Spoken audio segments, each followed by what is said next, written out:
Me chamo Carolina Cândido e atuo com a pedagogia logosófica desde 2015.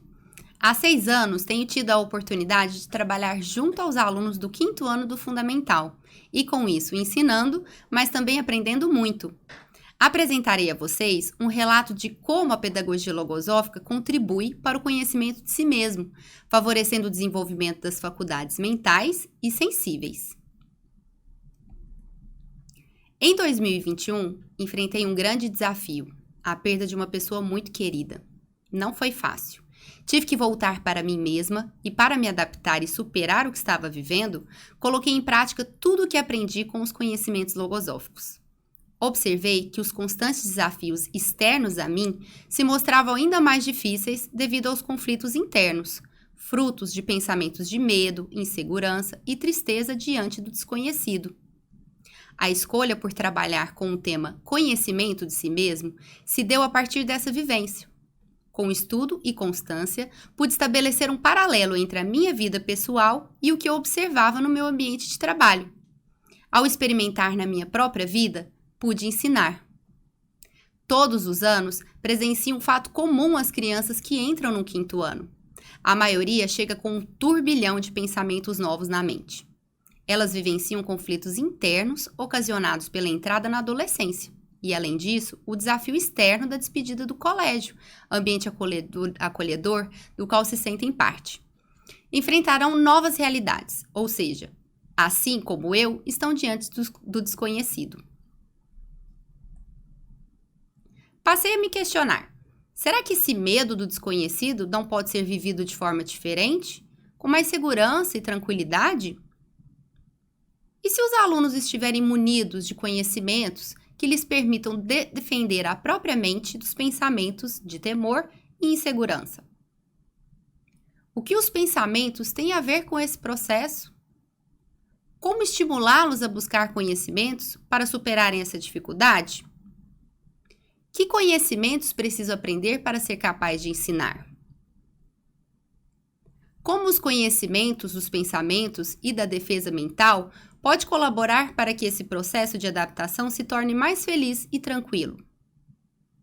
Foram muitas dúvidas. A partir delas, comecei a pensar numa experiência que gostaria de viver com as crianças.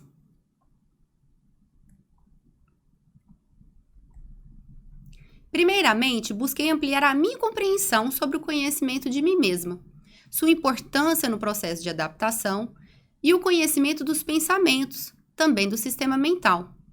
A pedagogia logosófica ensina que toda mudança traz incômodos, mas que mudar é melhor do que se acomodar. Ela ensina que diante de algo que parece irrealizável, em vez de desistir, podemos buscar a colaboração de outras pessoas e o conhecimento de si mesmo.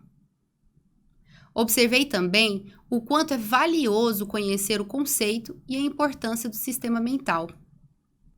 Governe sua mente considerando e conhecendo seus componentes, ou seja, sabendo a capacidade de sua inteligência e suas faculdades, e os pensamentos que já está em cada um de nós a possibilidade em criar um ser melhor. Assim, iniciei um trabalho constante e desafiador de higiene mental, retirando da minha mente os pensamentos que me atrapalhavam a conquistar o meu objetivo principal, colaborar com a turma no conhecimento dos próprios pensamentos. Partindo do tema Conviver, uma grande oportunidade, percebi a oportunidade de desenvolver junto às crianças um projeto que vinculasse o conhecimento de si mesmo aos pensamentos e à convivência.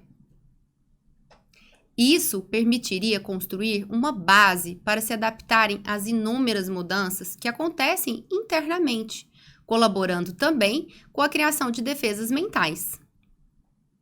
Tivemos a oportunidade de fazer reflexões sobre como nos enxergamos tanto interna quanto externamente.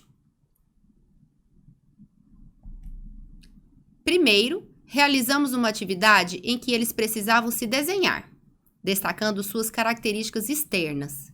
Descobrimos que cada ser humano tem a sua própria impressão digital, que o torna único. Em seguida, observamos características positivas de algum colega da sala.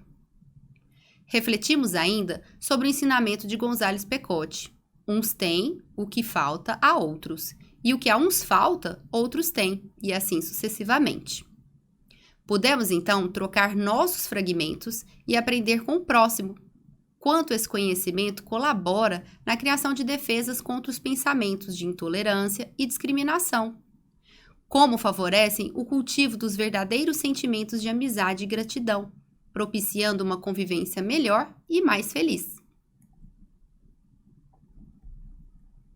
Fomos compreendendo que era preciso conhecer os pensamentos como uma das formas de alcançar o conhecimento de si mesmo. Afinal, como seriam os pensamentos? Fizemos até o exercício de tentar desenhar esses pensamentos. Um recurso utilizado para despertar o conhecimento dos pensamentos foi o livro literário O Caçador de Pensamentos, em que o personagem principal recolhe diferentes pensamentos e os classifica. Usamos um diário de bordo, cujo objetivo era registrar a manifestação dos pensamentos que eles observavam no dia a dia. Identificamos quais pensamentos eram bons e colaboravam para conquistar os propósitos, ou seja, eram úteis, e quais deveriam ser retirados da mente, pois atrapalhavam a convivência e a realização das atividades. Escrevemos o que faríamos para ter mais pensamentos bons. Juntos, refletimos sobre o texto, conhecendo os pensamentos, cuja história trata de um garoto que aprendeu a observar e selecionar os seus pensamentos, e registramos que condutas determinados pensamentos são capazes de gerar.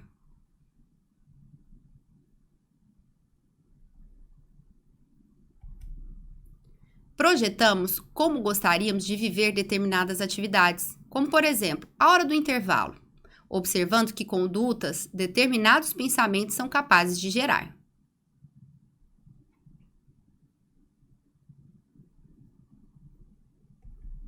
Fizemos ainda um paralelo entre a observação de si mesmo e dos pensamentos na leitura do trecho do livro O Óculos do Invisível.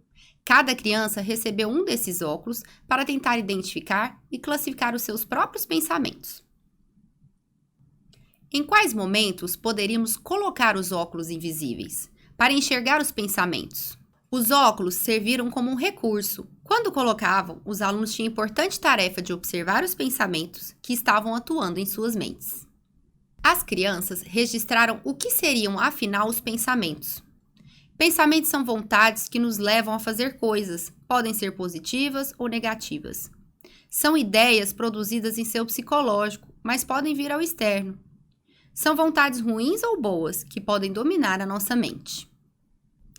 Assim, as crianças concluíram que há muitos benefícios em observar e selecionar os pensamentos, especialmente para fortalecer as defesas mentais. A partir desse conhecimento, elas poderiam enfrentar o desconhecido com mais tranquilidade e sem tanto sofrimento. Quais são os benefícios, então, de observar e selecionar os pensamentos? Foi um aprendizado muito útil para lidar com um turbilhão de pensamentos causados pela passagem da infância para a adolescência e pela despedida do colégio. As crianças procuraram registrar o que compreendiam ser os pensamentos. Esse conhecimento pôde colaborar para a formação integral de nossas crianças, para cumprirmos com a missão da pedagogia logosófica de ensinar para todas as circunstâncias da vida. Como docente do Colégio Logosófico, a experiência me ensinou sobre a importância do estudo e observação constante e de aprender com as vivências anteriores, para melhor viver as futuras. Tudo me inspirou a ser uma Carolina melhor no futuro, não somente como docente, mas também como uma verdadeira servidora da humanidade. Muito obrigada!